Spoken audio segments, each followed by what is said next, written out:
বন্ধুরা, আজ প্রথমবার আমি বিরিয়ানির ভিডিও নিয়ে এসেছি। বাড়িতে অনেকবার করেছি, তবে শেয়ার করা হয়নি। তো ছেলের জন্মদিনকে দিন আমি বানিয়েছিলাম বিরিয়ানি, তবে কিছু কিছু ক্লিপস নিয়ে এসেছি। অনেক ব্যস্ততার মধ্যে বানিয়েছি, সব ভিডিও আনতে পারিনি। তো বন্ধুরা, বিরিয়ানিটি বানানোর জন্য বাসমতি চাল নিয়ে নিয়েছি 1 কিলো মতো। 1 ঘন্টা আগে ভালো করে ধুয়ে জলে ভিজিয়ে দিয়েছি। এদিকে মাংসটা ধুয়ে পরিষ্কার করে আমি একটা পাত্রে দই, লবণ, হলুদ, লঙ্কা, রসুনের পেস্ট আর সরষা তেল দিয়ে মাখিয়ে রাখলাম। এদিকে একটা কাপড় নিয়ে নিয়েছি, তাতে জিরে, গোটা কয়েক লবঙ্গ, এলাচ আর দারচিনি, স্টার এনিস আর জায়ফল, জায়ত্রী সব রকম দিয়ে গিটি মেরে আমি জলটা ফুটে উঠলে সেটাই লবণ আর তেজপাতা সঙ্গে পুঁটলিটা দিয়ে দিলাম গন্ধের জন্য। এদিকে আমি কুচিয়ে নিয়েছি পেঁয়াজটা এরকম হাতে ভেঙে দিলাম। তেল গরম হয়ে গেলে আমি দিয়ে দিব পেঁয়াজটা বেরেস্তা ভাজার জন্য। এদিকে জল ফুটে উঠলে আমি চালটা জল থেকে ছেঁকে দিয়ে দেবো 80% সেদ্ধ হওয়ার জন্য। এবারই গোটা কয়েক আলু ছাড়িয়ে আমি দিয়ে দিলাম ভাতের মধ্যে, যাতে হাফ সেদ্ধ হয়ে যায়। বন্ধুরা, এই রকম নিত্য নতুন রেসিপি পেতে গেলে আমার চ্যানেলটি সাবস্ক্রাইব করে আমার পাশে থাকবেন। এবং আমি গোটা কয়েক ডিমও তাতে ধুয়ে দিয়ে দিলাম সেদ্ধ হওয়ার জন্য, কারণ বিরিয়ানিতে একটু ডিম হবে না, খেতে ভালো লাগে না, তাই একটু ডিমটাও দিয়ে দিলাম। এদিকে 80% চালটা সেদ্ধ হয়ে গেছে, আমি এটাকে নামিয়ে নেব। সেদিকে মাংসতে আমি বেরেস্তা দিয়েছিলাম না, বেরেস্তা এবং বিরিয়ানি মশলা এবং গোলাপ জল, কেওড়া জল, ভিনেগার সব রকম দিয়ে আবার ম্যারিনেট করে রেখে দিলাম। এদিকে আলুতে নুন আর হলুদ মাখিয়ে নিয়েছি, আর একটুখানি সামান্য ফুড কালার দিয়েও মাখিয়ে নিয়েছি কালারের জন্য।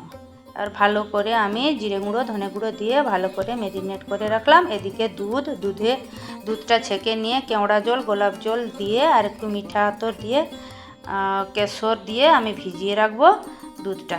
এবারে গরম তেলে আমি আলুটা দিয়ে দিলাম, নুন হলুদ মাখানো আলু ভেজে লাল লাল করে তুলে রেখে। এবার এই তেলে আমি অল্প পরিমাণ পেঁয়াজ, রসুন, আদা, হলুদ গুঁড়ো, লঙ্কা গুঁড়ো, জিরে গুঁড়ো, ধনে গুঁড়ো সব রকম দিয়ে ম্যারিনেট করা মাংস দিয়ে কষিয়ে একটু গ্রেভি করে নেব। প্রয়োজনে একটু জল দিয়ে আমি এটাকে সেদ্ধ করে নেব আলু দিয়েও। তো বন্ধুরা, এবার চলে যাচ্ছি হাঁড়িতে। কিছুটা পরিমাণ চিকেন আর আলু তুলে রেখে বাদবাকি গ্রেভিতে আমি দিয়ে দিলাম আগে থেকে মাখিয়ে রেখেছিলাম ভাতে চিনি আর লবণ। তো ওই ভাতটা আমি দিয়ে দিলাম। এবার লেয়ারিং করে নেব।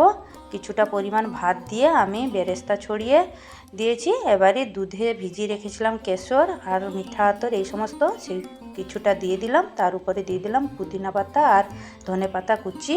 তার সঙ্গে দিয়ে দেবো উপর থেকে বিরিয়ানির মশলা আর ঘি। এইভাবে আমি বাকি ভাতটা আর মাংসটা দিয়ে সেকেন্ড লেয়ারটাও করে নেব এবং উপর থেকে ডিম ছড়িয়ে গার্নিশ শেষ করব।